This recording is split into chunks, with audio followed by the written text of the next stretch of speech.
come together. As I said, this is really my favorite time of year.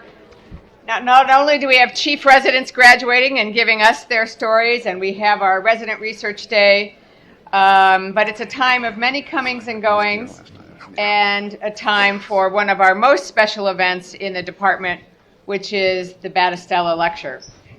I'm going to turn the introduction of this over to our Chief of Trauma, Dr. Galante. Many of you think of him only as the program director, but as you know, in addition to taking care of our large group of residencies and serving as the Vice Chair for Education, Joe has the other big responsibility of running our trauma program here. And we have, again, a really outstanding presentation and visitor today in honor of Dr. Battistella. So, Dr. Galante. So it's always a privilege to do the introduction for the Felix Battistella Memorial Lecture. It's surprising as the years go by, the number of folks in the audience who were able to know Felix or work with Felix is slowly getting smaller and smaller.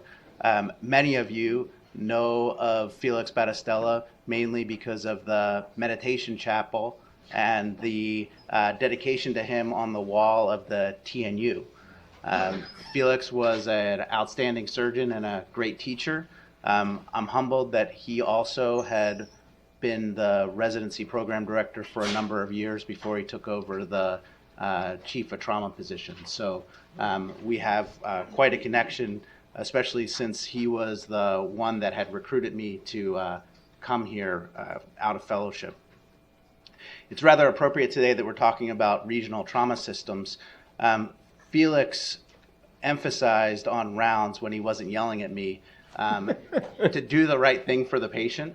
And when we talk about trauma systems, really you can break down the complexities of trauma systems all down to that one adage that if you do the right thing for the patient, the trauma system will end up working.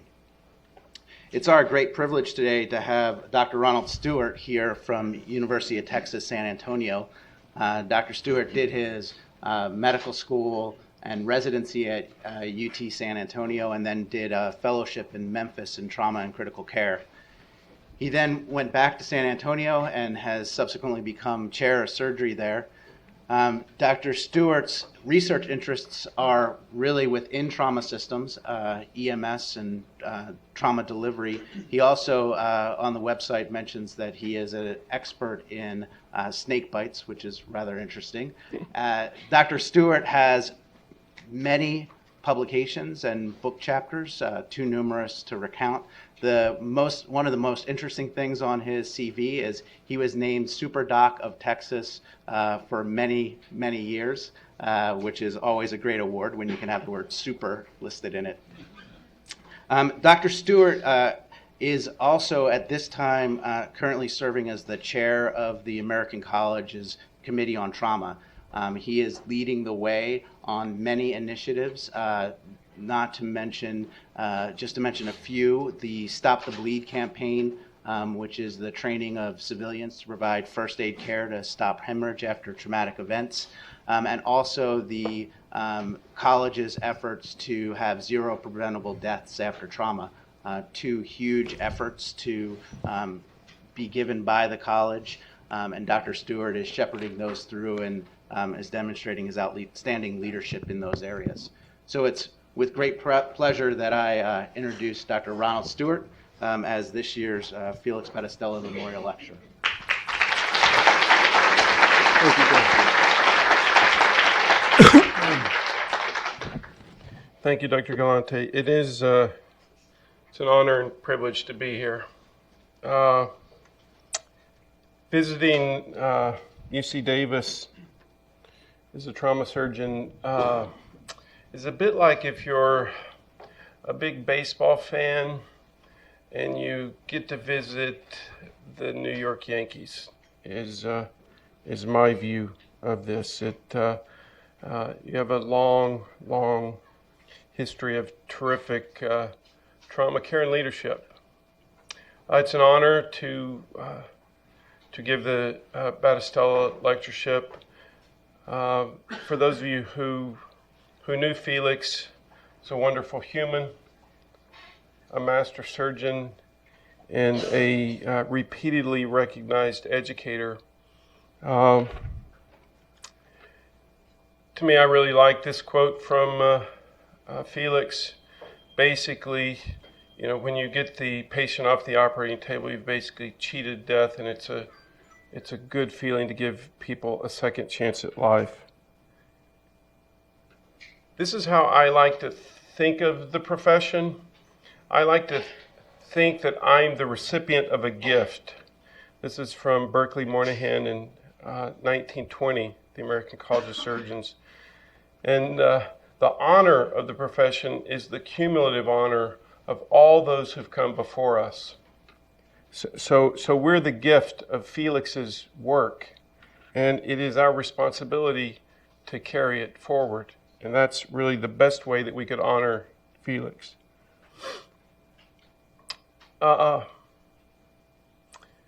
So I'm a surgeon, I'm a photographer too, so I'm going to work photography into this talk. And I've been a patient, so I'm going to work being a patient into the talk as well. I think many people feel right now in the United States we're at a crossroads. There's nobody's really certain what to do. But sometimes you don't know you're at a crossroads. December 21st, 2011, I was actually supposed to be in the far reaches of Southwest Texas and visiting our trauma system. But the meeting got canceled, and so I was doing some online Christmas shopping at my house when really my world grayed out. I realized I was losing consciousness, struggling hard to maintain that consciousness. It was a losing battle. And then a period of time passed, and whenever I regained consciousness, it's literally like a computer rebooting, very similar feeling. It's like you realize you can think, things are coming back online, what just happened. Then you realize, you can't say it, but you realize I have a dense right hemiparesis and expressive aphasia.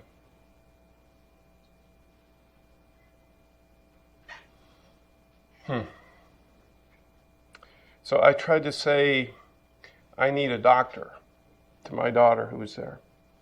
And I said, I need my friends. Then I tried to say, I said, oh, that's not working. I tried to say, I need a hospital. I need to go to the hospital. I said, I need to go home. That didn't work well. She's now very confused.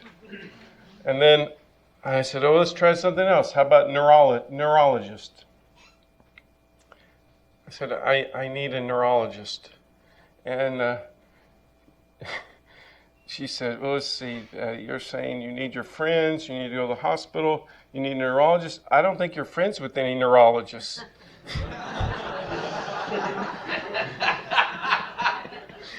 So, the long story short, though, is I made a full recovery from that, thanks to the care of a lot of people like you.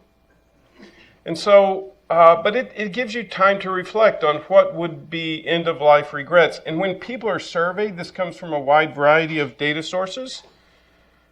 When people near the end of their life are asked, do you have any regrets? These are three broad themes that people regret. They regret not spending enough time or attention with their family or their friends. They regret not mending a broken relationship. They regret that they were chasing after happiness rather than being happy in the moment. And lastly, they regret that maybe they didn't follow their dreams or take a stance when they had a chance. Very common, these regrets. This just reminds me to thank my family and my friends, literally my friends who took care of me. I had TPA within an hour. So what did I learn? Well, and you should know this, you should feel it. I know you don't often feel it, because we don't really have a culture that expresses gratitude well. But I can say that as a patient, I still have not adequately been able to express the gratitude that I felt for simply the opportunity to be able to speak, simply the opportunity to be able to walk, in the gratitude that I felt to the people who helped me. And joy seems weird to say, but one of the best things that's ever happened to me was that event. For the sheer joy of realizing it is a great pleasure just to be able to speak. The other thing is a knowledge. We are not here long. We have limited time.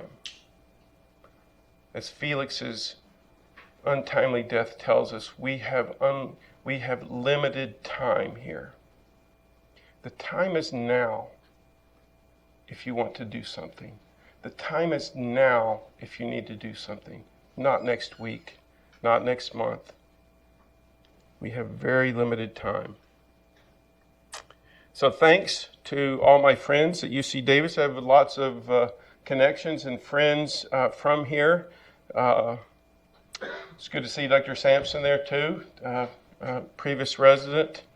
Dr. Vanover, who I think sounds unusual, I'm going to say, but I think I knew Dr. Vanover when she was, before she was born, because I was on her mom's service, as her mom was an OB resident, and she was pregnant. But that's true. Her mom was my chief resident on OB whenever I was a third-year medical student. So I'm going to give a quick overview of the problem. I'm going to try to make up some time here. I feel like I may be a little long on slides, which would be a problem. So I'm going to try to move at a good pace, but I'm going to talk about where we are with respect to trauma.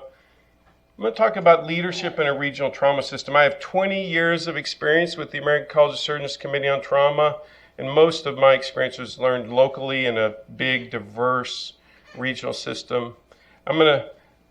Although there's a lot of philosophy in this talk, I'm going to try to get practical about 7 Ps for young people, 7 Ps to be. Talk about behavior, behavioral health, and the importance of perspective and leadership. First of all, you who are taking care of injured trauma patients, it's a major public health problem. It is the most important problem of our children and our military personnel when they're deployed. There's no question. It's one of the most expensive healthcare problems in the United States, and it's an even greater problem in low and middle income countries. It's a major, major problem. So why do people die? You know this, but just from a really big picture, from a strategy point of view, patients die from 3 big causes: central nervous system injury, shock, and sepsis, multiple organ failure. Practically speaking, in the early time period, they die from mostly brain injury and bleeding. I think of a simple way to think of a trauma system, because I oftentimes have to explain it in an elevator to someone. What is a trauma system? It's 3 pillars: prevention, acute care, which is EMS, trauma centers, communication systems, rehabilitation, and then I add on things that are built on that structure: a framework for disaster and a framework for other time-sensitive disease, like, for example, stroke. Much progress has been made. We don't talk about it enough, but much progress has been made. The past 50 years have seen literally dramatic revolutionary changes in both care and prevention, with subsequent dramatic improvements in mortality and complications. Entire professional disciplines have been established. Data systems that were simply not imaginable in 1966 have come to pass, and there's been an educational transformation in trauma care. The American College of Surgeons Committee on Trauma has about 20 plus programs that really have real products with them. None of them existed in 1966. Not a one existed. Tons of modern advances. You've led the way for a lot of those advances.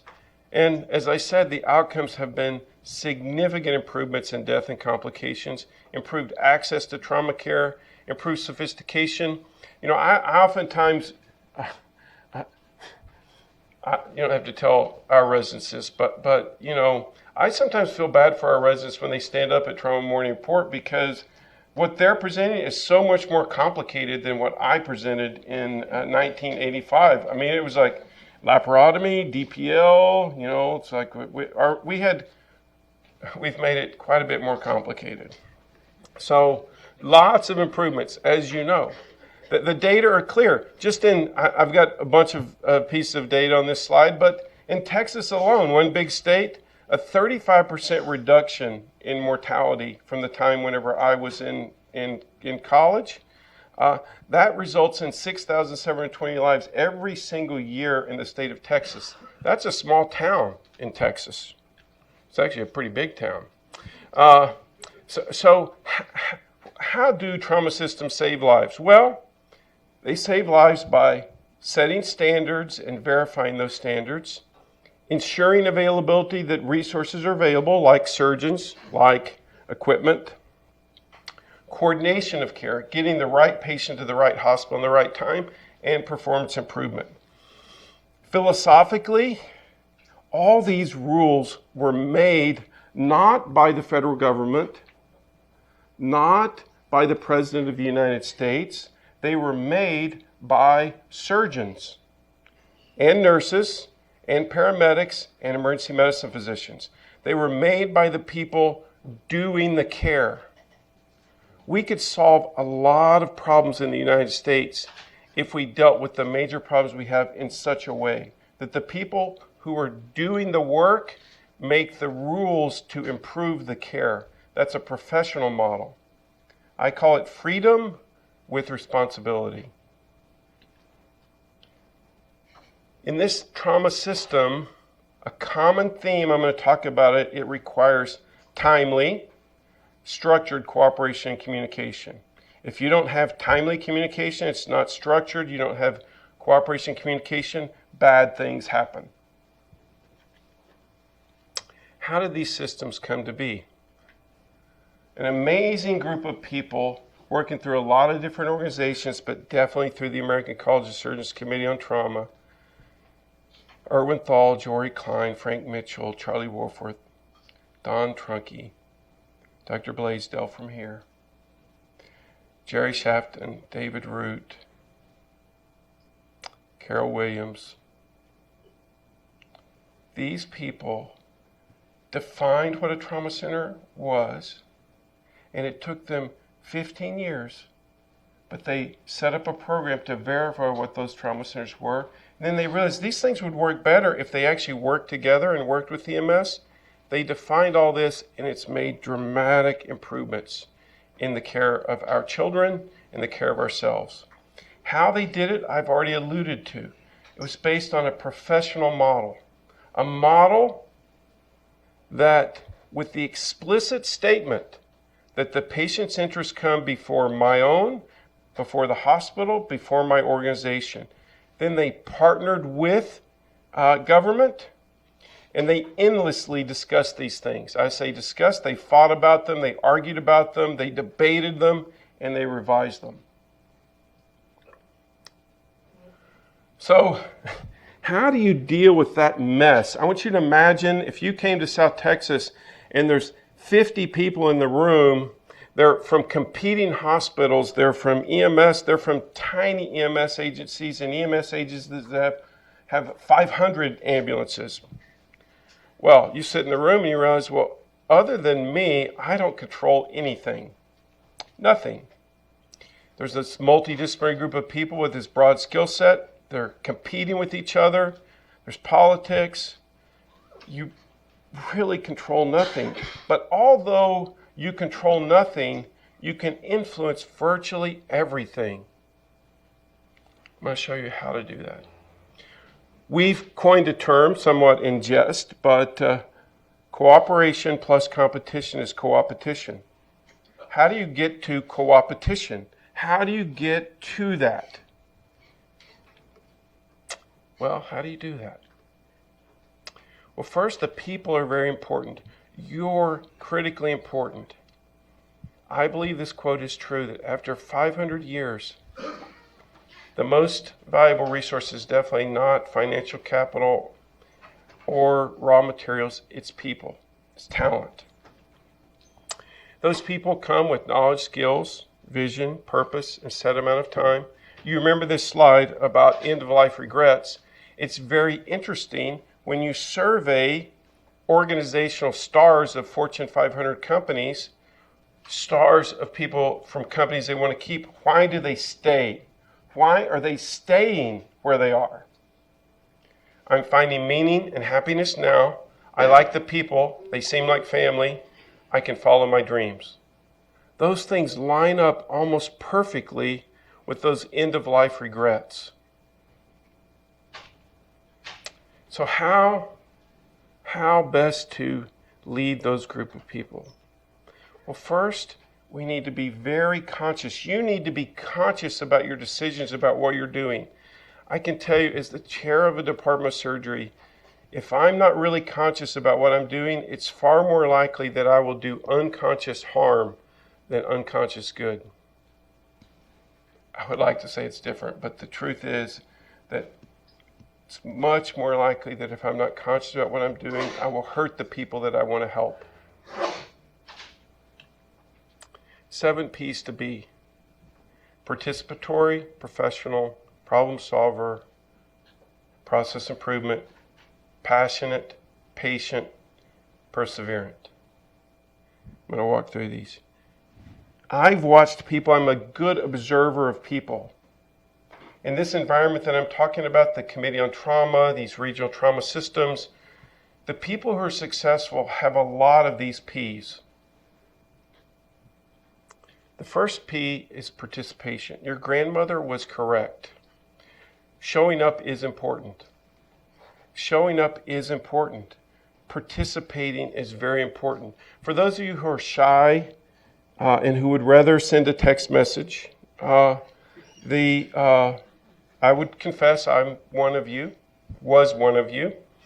It's uncomfortable in the beginning, but comfortable in the end. It may require some work, but when you participate in your division, in your department, in your local surgical society, in your regional surgical society, in your specialty society, when you participate, you develop friends. Those friends become collaborators. Those friends then become partners. A big difference. Benjamin Franklin, tell me and I forget, teach me I may remember, involve me and I learn. Participation is key. The most important of the P's is professionalism. What is professionalism? We talk about a lot. People think about it's how I dress, sort of, not really, but sort of. Well, this is a common definition of professionalism. Pretty good standard definition of what being professional is. The first is most important, a moral conduct serving a greater good. Where does it come from, though? Where does the word professionalism come from? It comes from to profess. In the beginning, to be a member of the profession was to profess. I had to profess something. And what did we profess? What did we profess? What does our tribe profess? We profess that we dedicate ourselves to the service of humanity before our own needs. And the second profession is that we will base our decisions as best as possible on science and the scientific method. That's what we profess. David Hillis, Dr. Hillis was the past chair of our Department of Medicine. I did a white coat informal poll. What is professionalism? With all the people sitting around me, I talked to them about 30, 45 minutes. It was amazing the similarities. Many people said this exact same thing, even though a variant of this same thing, even though they weren't talking to each other.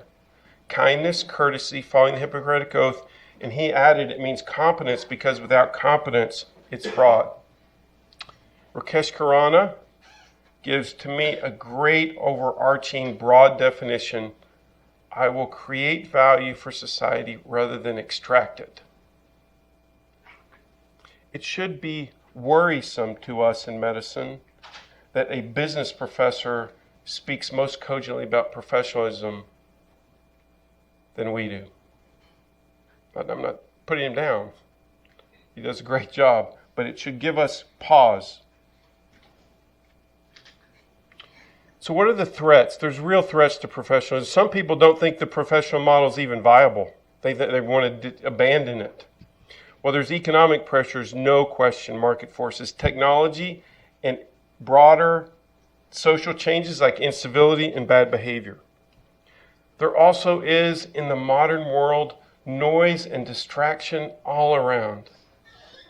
Busyness, clutter in our lives.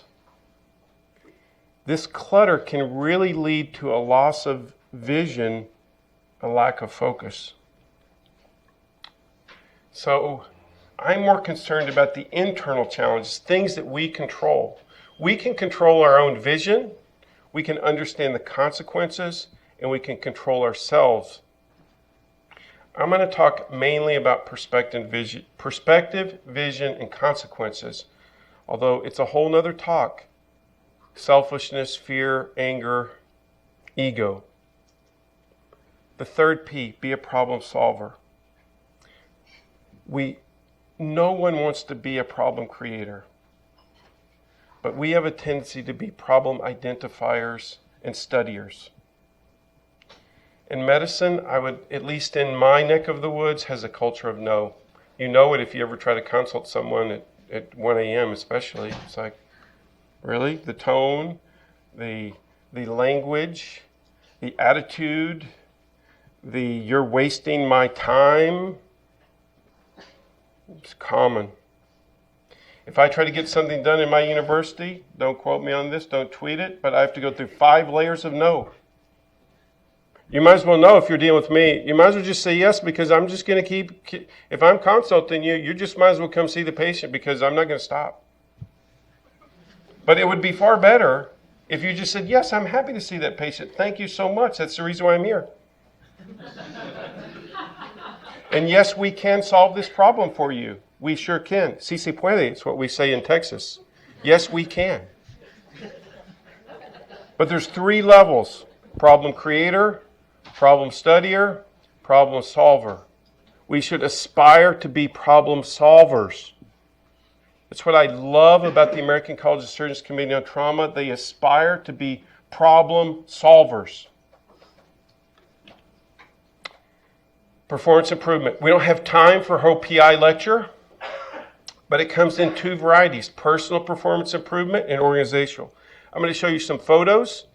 I'm a decent, fair hobbyist photographer, but I was a horrible photographer. I just applied basic surgical PI to my photography. I took pictures. I took a bunch of them. I looked at them. I think these are great. My pictures look great. Then I compare them to somebody else, and I go, they suck. I'm bad. Then you go, well, what do they do different? Okay, I'm going to tweak it. That's how you get better.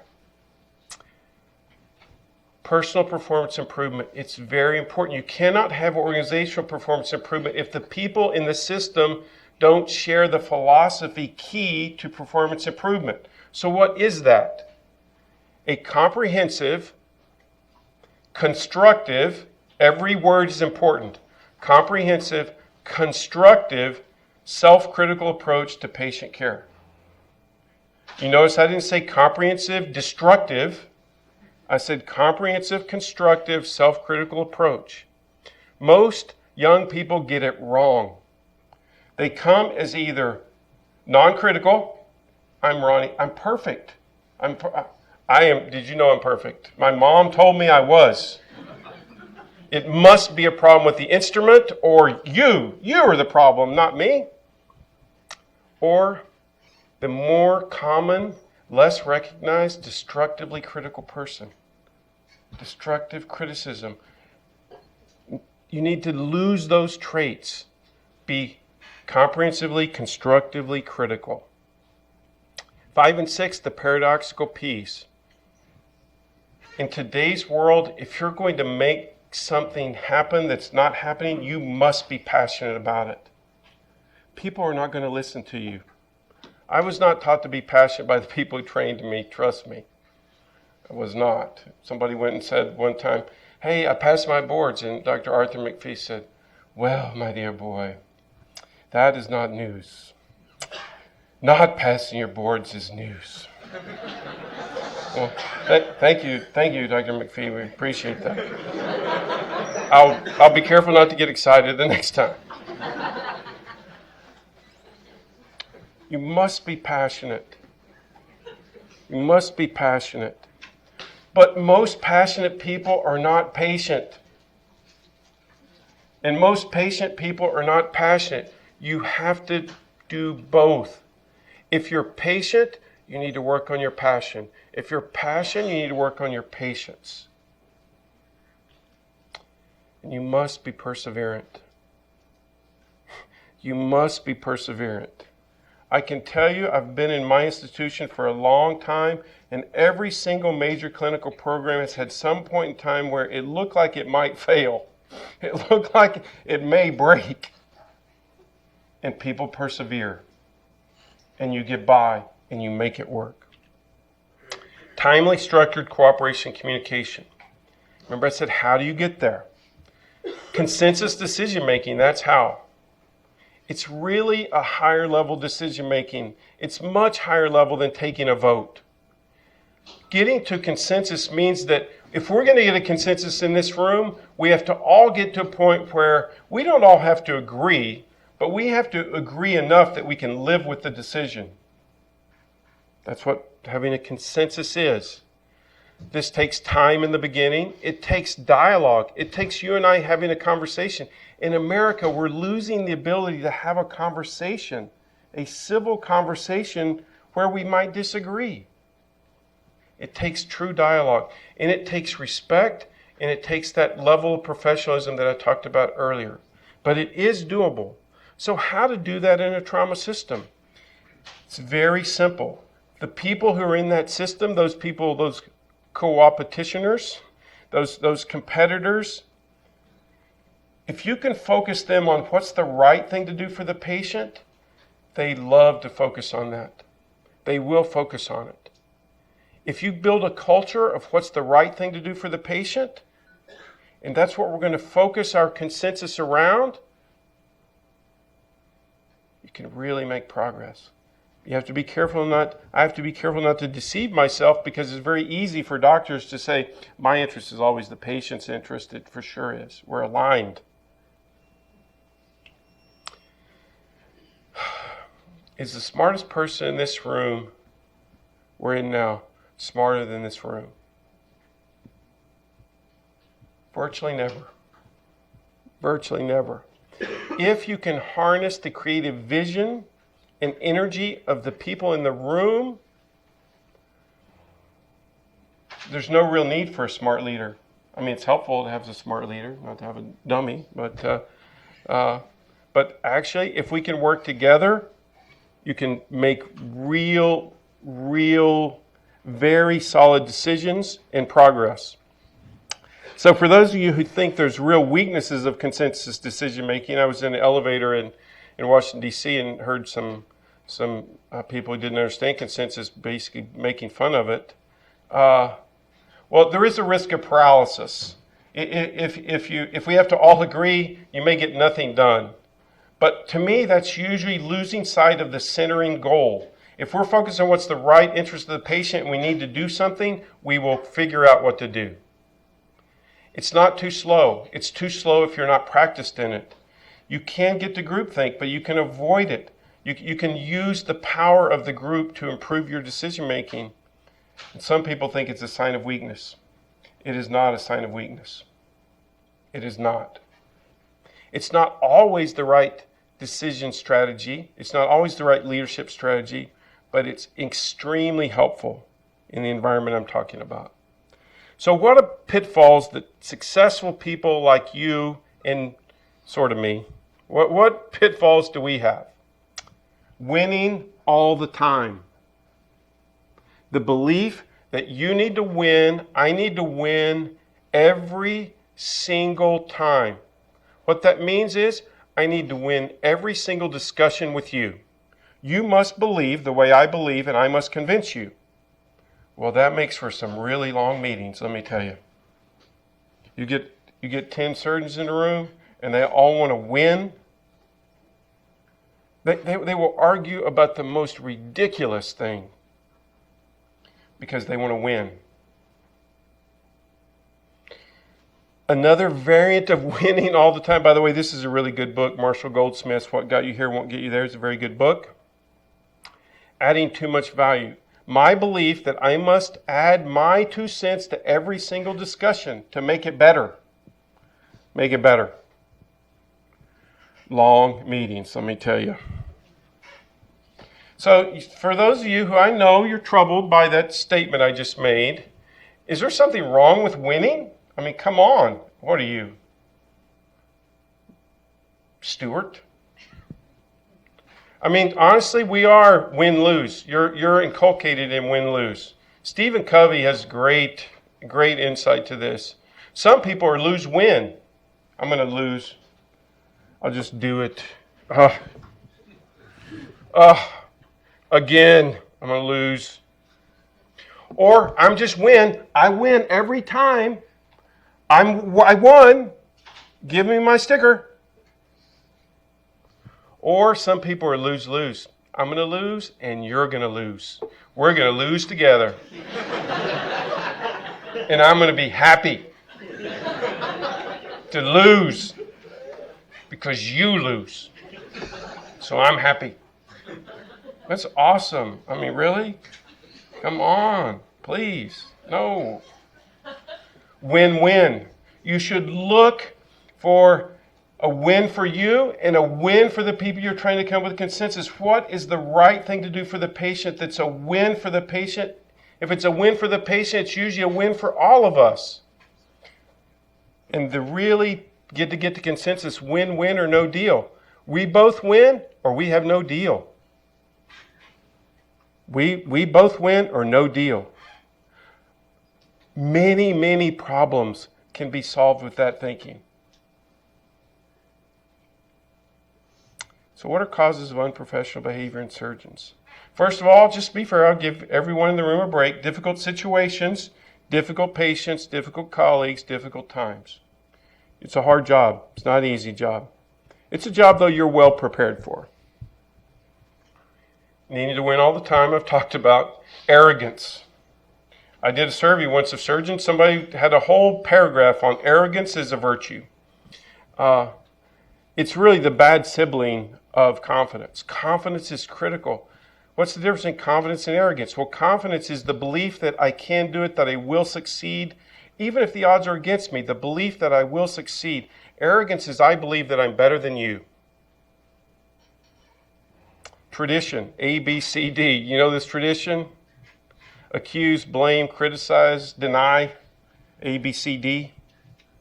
Some people in my faculty, truth-telling, they believe that I must tell the truth. I must tell exactly the truth. You must know the truth. I go, how's that work at home? Does that work great? Does that work good? Dear Sherry, no ketchup. Send an email. Ketchup not in the closet. Please correct. Good luck with that. No way. That truth-telling is usually opinion-telling, is usually what it is. The excessive need to be me and colorful, i.e. the center of attention problem. And there's some pathology too. But the main issue, I believe, why surgeons still act unprofessional is they fail to see the consequences and the cost, which is huge. Behavioral health quickly. These are common in what we do. Fatigue, compassion fatigue, post-traumatic stress response, and then the more pathologic PTSD and depression. I'm going to talk about the first three most often. There's lots of evidence, modern evidence, that we have issues with burnout, 20% of surgeons screen positive for depression. 1 in 16 have suicidal ideation. I mean, for heaven's sake, 10% of ophthalmology chairs have criteria for burnout. I would have thought that would be the lowest group. But 56% are high risk. PTSD is a diagnosis. 10% of EMS personnel have PTSD, and 40% of EMS, if they've been deployed to a battlefield, have PTSD. It's common in trauma nurses, trauma surgeons, common. If you have these things, intrusion, thoughts intruding, thoughts of self-harm, reduced sense of safety, paranoia, if you are constantly avoiding triggers or self-medicating, if you have these behavior things of anger, irritability, loss of hope and purpose, these can be signs of PTSD or depression. Hypervigilant, overly reacting to threat. If you have those symptoms, you need to look for treatment. It's effective, it's available, and you are not alone. You are not alone. But what about for the majority who don't have those things, but are negative? We should stop non-PTSD negativity, okay? Making destructive comments. Dr. Farmer, I can help you, but, however, speaking when angry. Don't talk if you're mad. And please, please, don't put it in email. Please, don't condemn yourself in an email. Let me explain why it won't work. I've done this before. It won't work. I'll tell you why. Failure to give proper recognition. Quick run through vision. What is vision?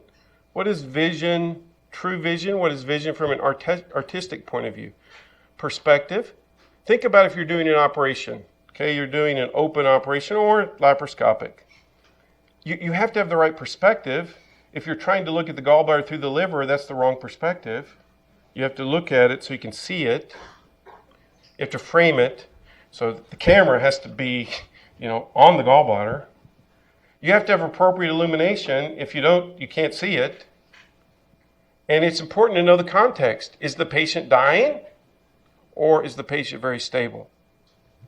Vision.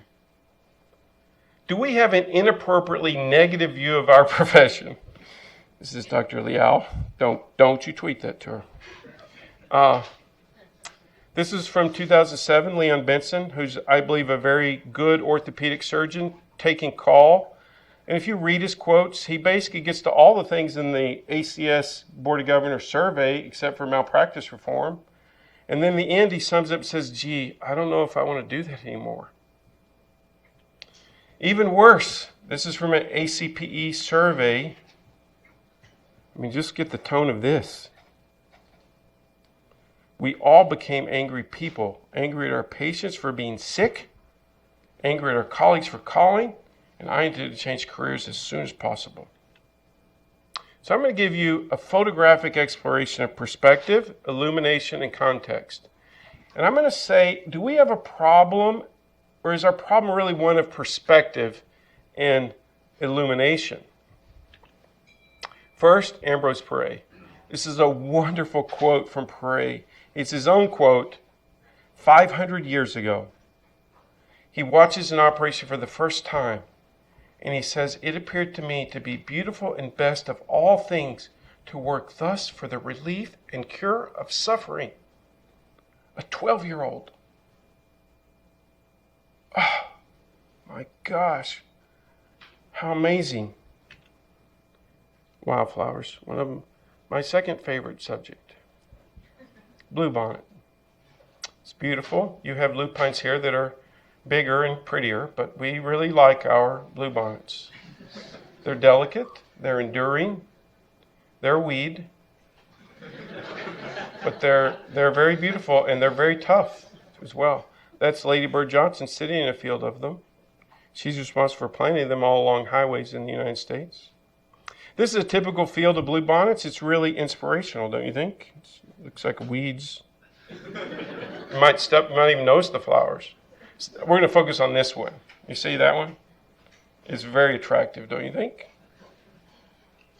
Well, so now we get a little better perspective. Okay? Imagine this is our profession. Okay? Imagine this is our profession. Okay? You may not notice it very much. But now we've got a better view. Could be a little better, though. Now we're a little better. We have a little better perspective. Okay? It's a better flower of the bluebonnet. And we've made our aperture wide open, so things are blurred behind it. We're focused on the profession. Let's drop a little bit. Oh, didn't work very well. Look, the lighting's horrible. But still, it's not a bad perspective. Aha! That's the bluebonnet in its entire glory, where the bluebonnet is correctly lit by a very soft light and the sky is exposed correctly. It's a beautiful flower. It's a beautiful flower. It's a flower worth protecting. It's a flower worth planting. Okay, bluebonnet 2. Where is the bluebonnet here? This is a 1604. This is just exactly how it looks. You can see the vacant lot, and this is my idyllic paradise. Okay, a little better perspective. We're focused on this bluebonnet over here. Right there. It's beautiful. Better perspective. Let's look at it in a soft, gentle light. Aha. It really is pretty. It's beautiful. If you wait just a few minutes and the sun sets, oh my gosh. A beautiful flower in beautiful context. So, what is context? This is ridiculous, Stewart. This is what my res is. What is ridiculous context? What's that? This is the same flower. This is context. Same flower, context. In our profession, we have the most amazing, beautiful context of any profession in the world. The history is unbelievably detailed and rich. Vision. Our view of our profession determines our response to the profession.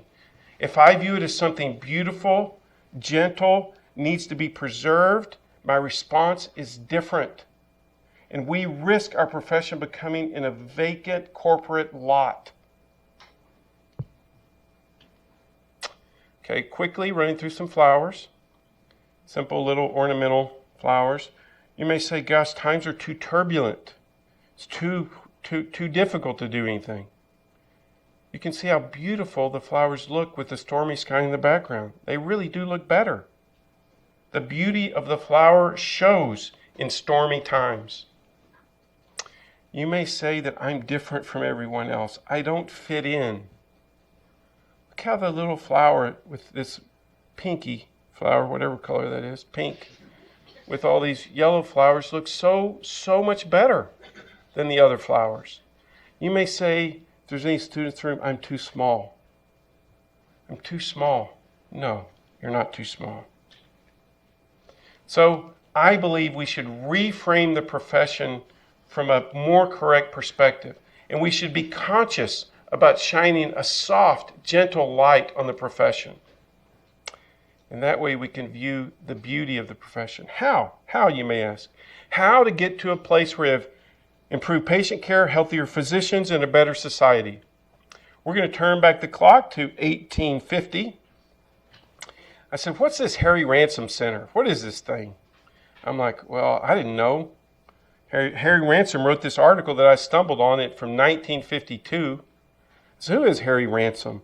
Well, he's got a center named after him. There's a Gutenberg Bible in it, and it has the first photograph ever taken in this Harry Ransom Center. Go, maybe I should pay attention to what Harry Ransom's writing.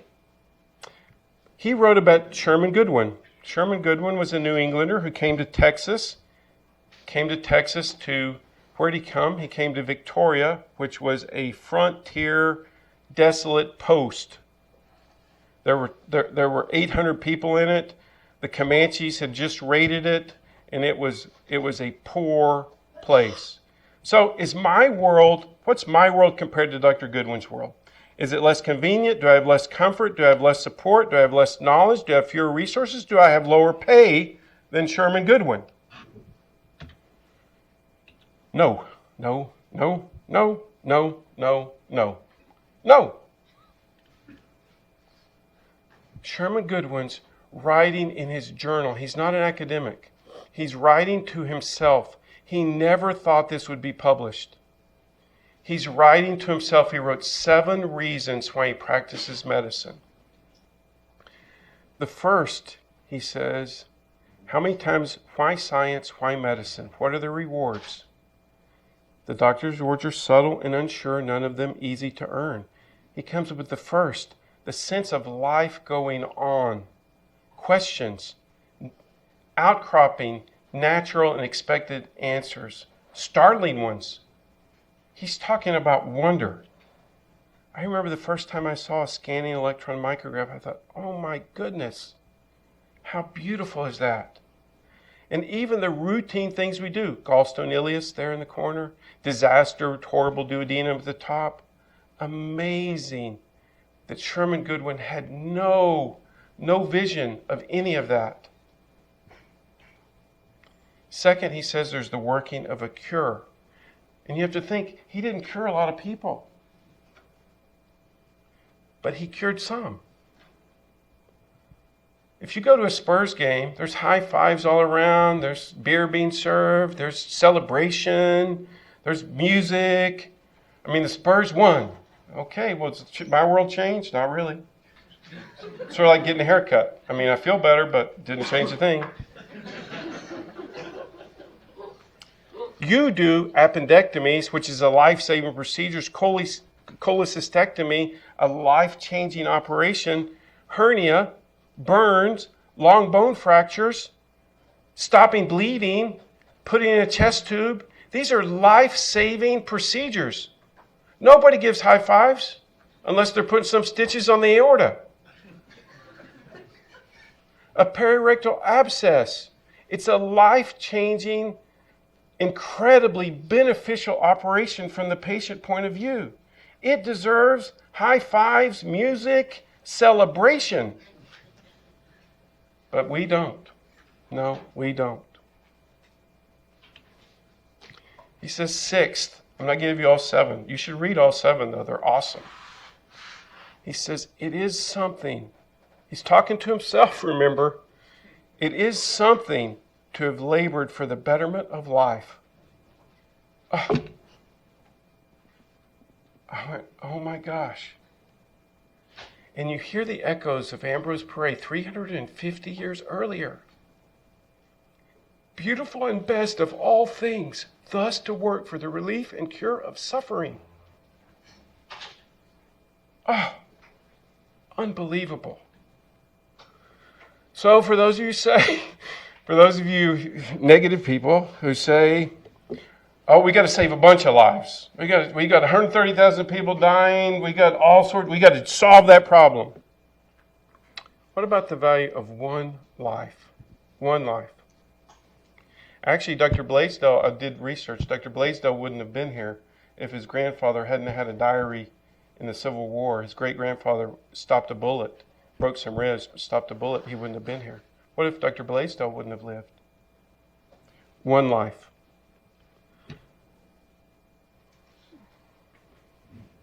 This little boy, I took care of when he was 4. He had traumatic arrest twice. He's now 17. He wants to be an attorney. He's doing well in school.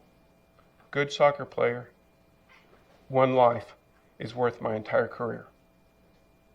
All the training, all the effort, every single thing worth it for just this one patient. So, trauma is a major public health problem. We've made dramatic improvements in the past 50 years. It requires cooperation and communication. To have effective leadership and cooperation and communication, we have to be able to make decisions centered on doing the right thing for the patient, and your leadership skills are critical, and perspective does matter. Remember the 7 Ps. Thank you very much.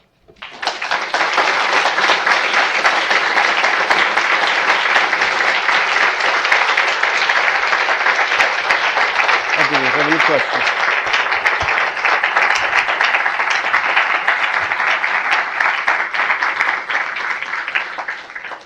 Thank you, Dr. Stewart, for reminding us how special what we do is every day and what a great privilege it is.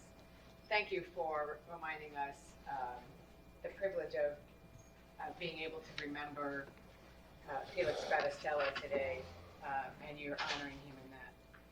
I think we have a few minutes for questions. It's a little hard to regroup after that.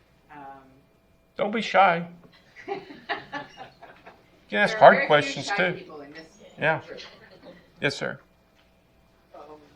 One of the things you pointed out is the impact of volunteerism. You know, there was a lot of collaboration in establishing our various cancer systems in the country, the trauma system. But you know, none of this was really a government effort. It started at the onset with a bunch of volunteers who dedicated themselves to the very insightful object you specified in your talk. You know, as folks get increasingly stressed by hospital systems in difficulty, legal environments, EMRs. yeah. You know, somehow, some way, there is a core of volunteers that remains, and we need to grow that tribe. And I'd like to think that it's a tribe that's growing, and I think it's shrinking, and we need, as professionals, to reverse that somehow. I don't have an easy way to do it other than talks like yours. I would say that's one of the great privileges of being part of a training program, that we have the opportunity to grow that tribe and to make that happen in our young people. I would say for young people, so I have children almost your age. And honestly, your generation gets kind of beat up, I think, unfairly to many reasons. But I don't worry about the things that you commonly get beat up about. Your work ethic is fine. It's a great group of people who want to participate. I personally see signs of hope with respect to that. I would encourage you, though, to have the faith, the belief that sort of the gist of this talk is doable. It is doable. And it requires that professional model. Volunteerism is it's the professional model. I'm going to serve you. And that professionalism is, by the way, the goose that lays the golden egg. If we do that well, we will succeed. Well, I just want to thank you again. I really want to thank you for coming. I know many of you will be spending some time with Dr. Stewart in this sort of trauma world a little bit later this morning and this afternoon. And I also want to remind all of you that this is the last day for Dr. Carr's time with us, and we'll have a little reception for him also for those of you who can stop by for a minute to say hello just outside the Grand Rounds area. And Aaron, thank you for what everything you've done for us. We wish you well in your new adventure back in Georgia. And Dr. Stewart, thank you for inspiring us so much today. Thank you very much.